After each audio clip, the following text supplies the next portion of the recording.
Ny ponina teto Andrenivohitra sy ny manodidina indray no nihaona tamin'ny candidat Roland Ratsiraka hatry ny omaly nanomboka tany Sabotsina Mena Manjakaray tao amin'ny firaisana vatelo Akorondrano Atsinanana ka hatrany Varado.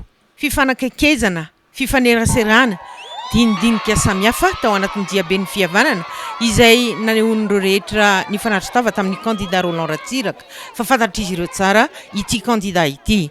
Toy ny fanaony anefa dia misy hatrany ny hafatra petrany ho an'ny vahoaka malagasy amin'ny heviny hitantanan'ny firenena.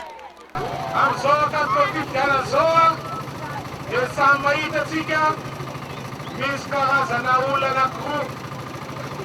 Karazana olona anankiray dia tsotra.